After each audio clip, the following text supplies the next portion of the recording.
What's up, guys? The game audio went fucking rogue on me, so there's no audio. Which makes me very sad, because there were a couple of really funny trombone noises in there and an actual full line from Amanda. So, if I take any weird pauses and look like I'm looking off into the distance, like Lassie, who just scented Timmy fell down the well, that's why. I apologize. I'm gonna look into the issue and make sure it doesn't happen for next week. Alright? Enjoy the episode. Bye.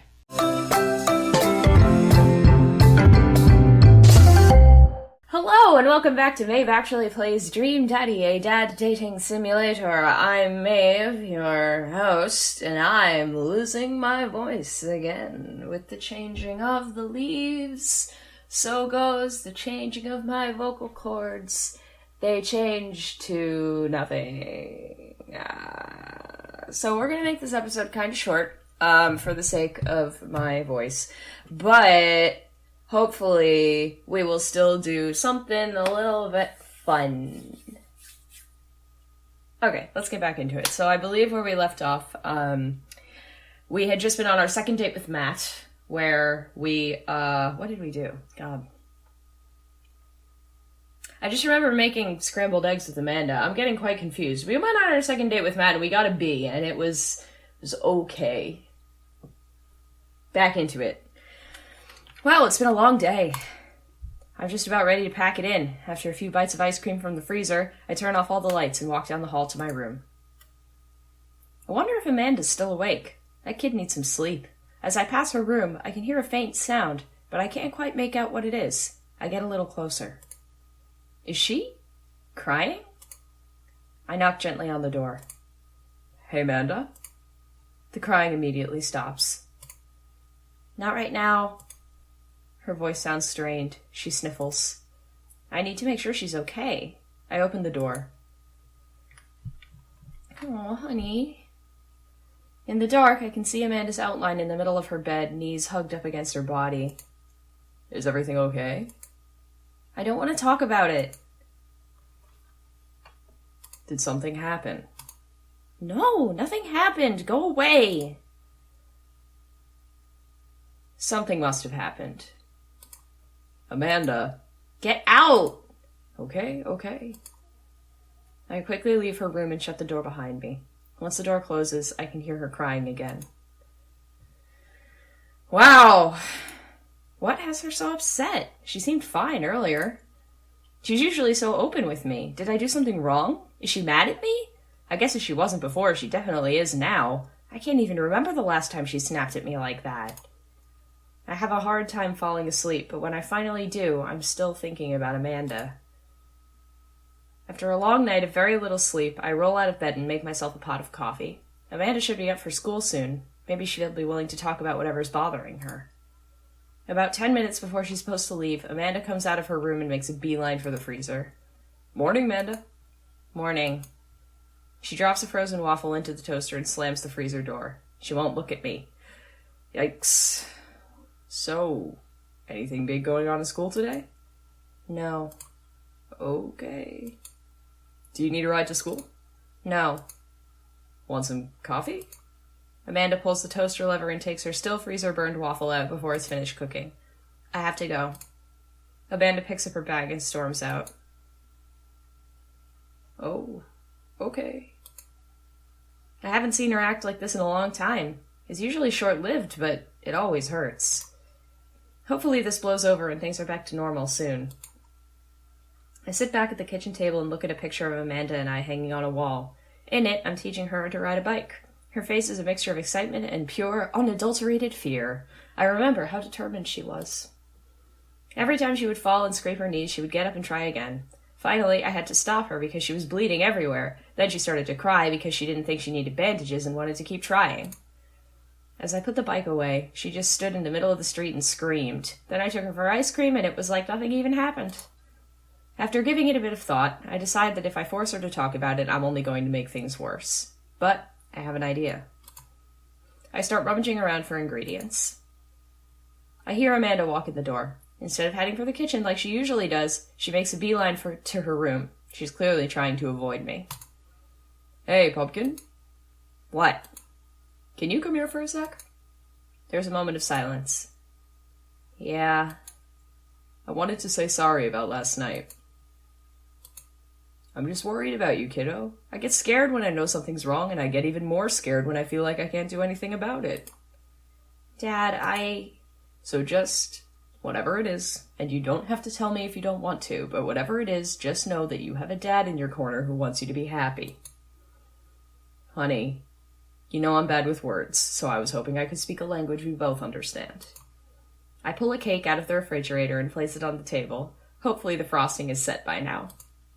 Ta-da! Dad. Aww. Sorry you're sad, but I support you 100%. Heart. It took me a really long time because I ran out of red frosting somewhere around sad and had to start it over, and... This is beautiful. It's strawberry. Amanda gives me a big ol' hug. I grab some plates and forks and serve us up some delicious cake. So... It's really stupid. What is? This whole thing, I know I've been really weird lately, and there's just... I don't even know how to explain it. I feel like I might have to make you a chart. I'm listening. Do you want me to take notes? I guess I should start from the top. So, you know how Emma R. is going to that fancy art school in California, right? Emma R. The one who puked in Dead Goth and Beyond? Dad, that was me! Oops. What? I thought you were Emma P. Dad, are you doing okay? I'm getting legit worried. I've been doing a lot of gluing and varnishing in unventilated spaces. Go on. Anyways, ever since she got the acceptance letter, I've been feeling like she's drifting away, you know? And she's been spending a lot more time with Grace and Emma P.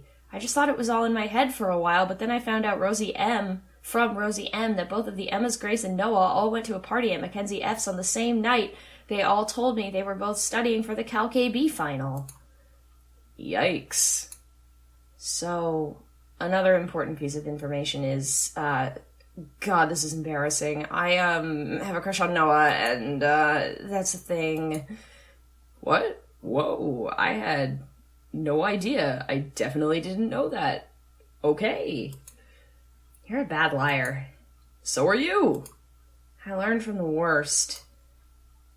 Anyway, so the only person I told about the crush was Emma R., and she promised not to tell anybody. I didn't confront them about the party thing because I didn't want to start drama, so I just keep quiet and going about my business. Amanda sighs. And then one day I invite everybody out to get nachos at the mall, and after not texting me back for like 2 hours, even though none of them ever put their phones down for more than 60 seconds, they all say they're busy, like, simultaneously. So I tell them, never mind, I'll just eat nachos at home, right? But we were out of chips and I really, really wanted nachos. Totally understandable.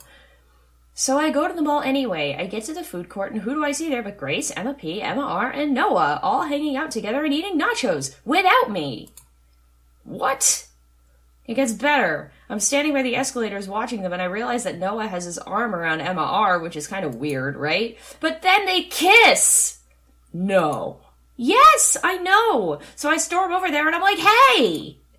And Grace drops a nacho on her shirt because of course she does, and Emma R just like glares at me. Grace. Nothing is coming up. I don't know who that is. Grace is the... gossipy one? I know! Grace is the only one nobody really likes, or I guess that's me now. But anyway, nobody will say anything, and I'm just like, you guys suck, which I realize is not the most eloquent thing to say, but I was very angry and really embarrassed, and I just wanted to get out of there. So I left, without nachos, might I add, which only further contributed to this shitty day, and immediately drafted a super long text to the group chat asking them why they've been so weird, and I wrote another one to Emma R. asking how long the Noah thing's been going on, and sorry, I know that's a lot. You still following?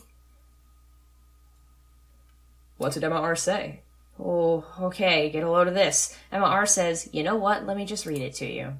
Amanda pulls out her phone and reads, word for word, an arduously long string of text messages. Can you believe that? I cannot believe that.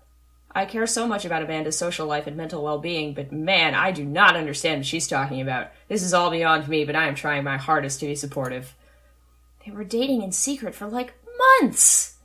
So I told her that she's being a really terrible friend, and she's like, well, if you think I'm so terrible, then just stop being my friend. And I was like, okay! And then she left me on red, and then... Wait, left me on red? What's that? Oh, like, she saw my message and didn't reply, and I know because there are read receipts. I turned those off on my phone. I don't know what read receipts are, but I'm just gonna nod and pretend I understand. Gotcha.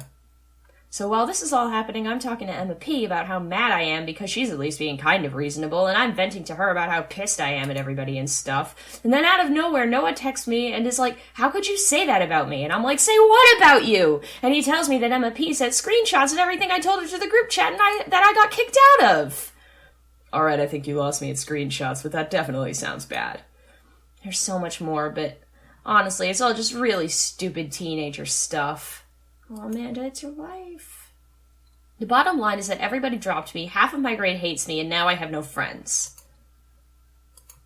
Amanda, I'm so sorry. I almost expected it from everybody else, but Emma R's been there since Mom died. I can't believe she would just stab me in the back like that. I'm not even mad that she's dating Noah. I'm just upset that she lied to me about it for so long. Amanda stabs at the remnants of her cake. Okay, I take it back. I'm kind of mad she's dating Noah. Like, what did I do wrong? Why did everyone just suddenly, drop me like that? Why wasn't I enough? I don't understand. And as mad as I am at everybody, like, I miss them, Dad. Amanda looks so dejected, I almost can't take it. What could I possibly say to help? Anyways, that's it. That's the whole sordid tale. Thanks for listening. Tune in next week for more hot gossip. Wow. I know it's pretty dumb. It's not dumb. No, it's a stupid thing to be upset over. Amanda, your feelings are real. Don't ever be mad at yourself for having feelings. I guess. Unless you've secretly been a robot who's been approximating human feelings the whole time. Dad, if I was a robot, I would have transformed into a monster truck a long, long time ago. But seriously, I know you probably don't want advice, but I feel like it's my duty as a dad to bestow upon you a few nuggets of fatherly wisdom. Real friends don't do that. Take a life lesson, kids. Real friends don't do that. When you get older, you start realizing the sort of people you want to associate yourself with. Do you really want to surround yourself with people who would do something like that to their friend? It takes a lot of work to find and maintain meaningful friendships. It took me a long time to figure that out myself, and I wish I had learned it sooner. If the other person isn't putting in the effort to show you how much they care, it's not worth it. You're not beholden to being their friend. That's right. Thank you, Game Grumps. Good writing. Ultimately, I think this says way more about their character than it does about yours, because you're amazing. And if they can't see that, well, that's their problem. I'll keep that in mind. I looked down at the table. Did we just eat that whole cake? Yes, we did just eat that whole cake. Well, good talk. Amanda gets up to go to her room. Before she closes her door, she turns around. Hey, Pops? Yes? Thank you. You are always welcome. Love you, Amanda.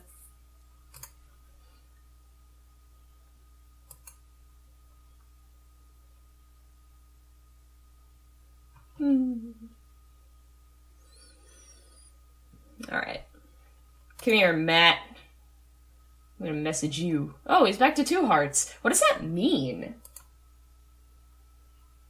Hey, you know what they say about third dates? They can get pretty serious. Are you sure this is your dream daddy? Oh. I'm sure.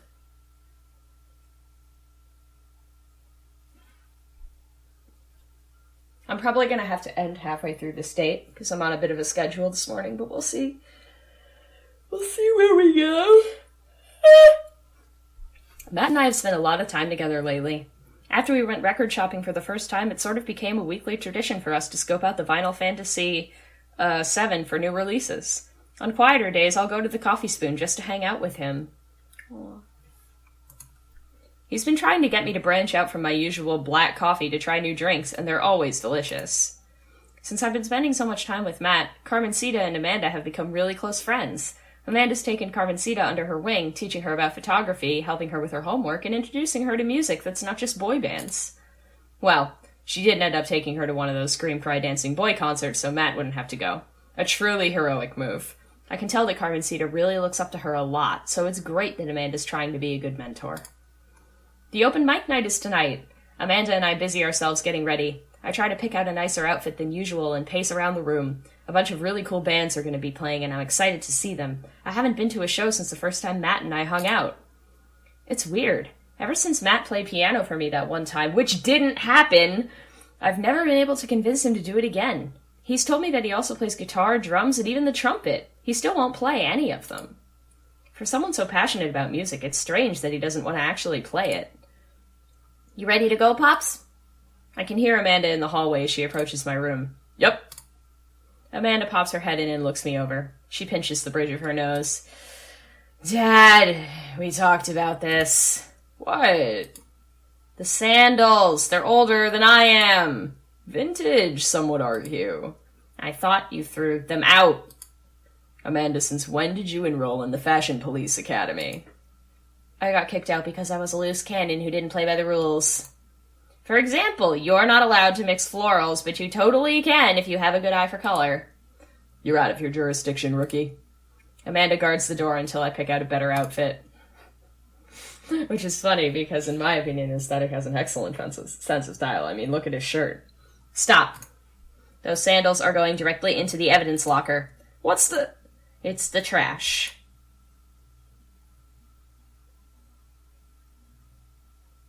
I propose a compromise. I keep the sandals, but won't wear them tonight. Then we have this exact same argument the next time I try to pull them out. I guess... Come on, Dad, we gotta go. I've never seen the coffee spoon so packed. I spot familiar faces from the PUP concert, all sipping on their caffeinated beverages of choice. A couple of people are setting up on stage. I don't see Matt, but I'm sure he's busy in the back. Amanda and Carmencita find each other immediately and do their secret handshake, some complicated clapping with their hands, and then a big hug. Oh God. Aesthetic! I turn to see Hugo sitting at a table with none other than Damien. Fancy seeing you two here. I am, as you know, a dedicated patron of the arts. It's a bit of a tradition between Damien and I now. Matt's open mic nights always seem to bring out the best talent in town. Are they dating? Sometimes. Sometimes it gets a bit odd, even for my admittedly eclectic tastes. You guys seen Matt around? Yeah, he was just helping that Pablo kid get some equipment out of his van. Whoa. Cross, cross, vacant veil, cross, cross, spelled with triangles, is playing a set? What? It's, Witch House. Damien's ears perk. What is that? I don't know. Well, it sounds delightful. Amanda says it isn't. Shame. Alright, I'm gonna go find Matt and see if he needs any help. I head to the back room of the Coffee Spoon, where I found Matt going over some last-minute show details with Pablo. My dude! Pablo and I share a full-on sincere bro hug. Glad you can make it, Aesthetic. Wouldn't miss it for the world, man. You guys need any help? I think we're all set, actually. Pablo, can you remind me what order people are going up in? Well, you got the handsome and unforgettable cross, cross, vacant veil, cross, cross, spelled with triangles opening, and the set with selections from his new album, Which Diaries, spelled with a triangle, and then the third waves who are all extremely attractive and could beat me up and I'd still be into it. Are playing a 3-person acoustic set. We got a little bit of spoken word in there and a magic act, and then it looks like we're closing with Jonathan Jones and the Speakeasy Choir. No. Absolutely not. I remember the ridiculous set that this band put on when they opened for PUP. Sometimes when it's quiet, I can still hear the sound of an accordion being violently thrown against the wall over and over. They weren't that bad. No, you don't understand. The last time they played open mic night, they lit their bassist on fire and the fire marshal had to shut us down. They also refused to pay for their drinks. Yikes. They are not playing tonight. Hell, they're outside. All 17 of them. Tell them we're full. Then who's filling their spot?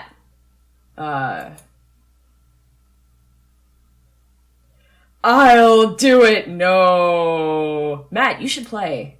Come on, Matt. You should play. No, I can't. I really can't. I'm trying to be an encouraging boyfriend and all I get is soot sprites. I'll play. What are you doing? What? What would you even do? Stop talking, close your mouth. The Communist Manifesto is making a comeback solo show. I thought you didn't know how to play anymore. You don't know how to play anything anymore!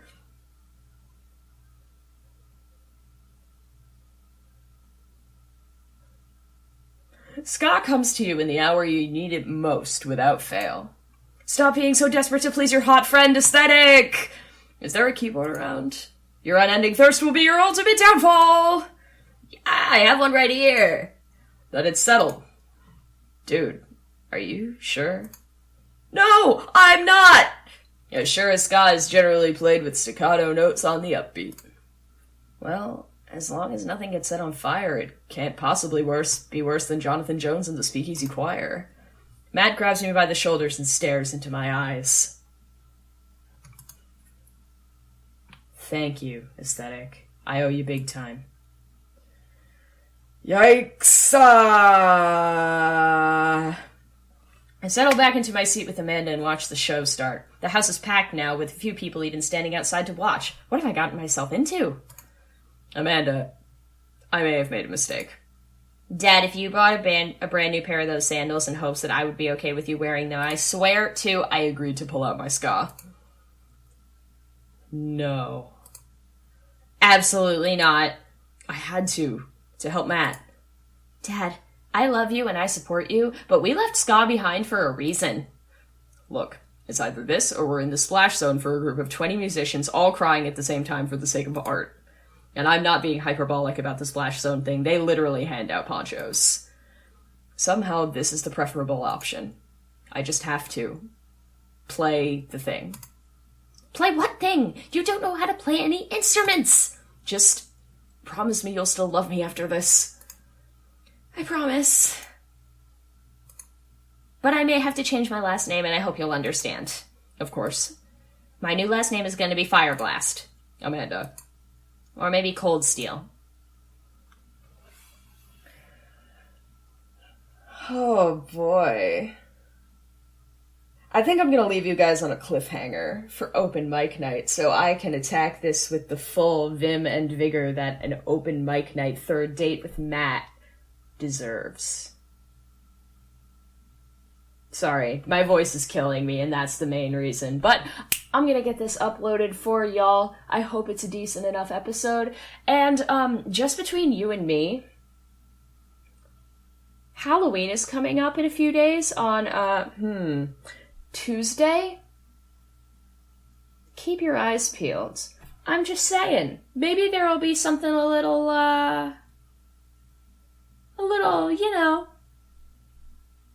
extra on Tuesday, which is not, as I last checked, Saturday.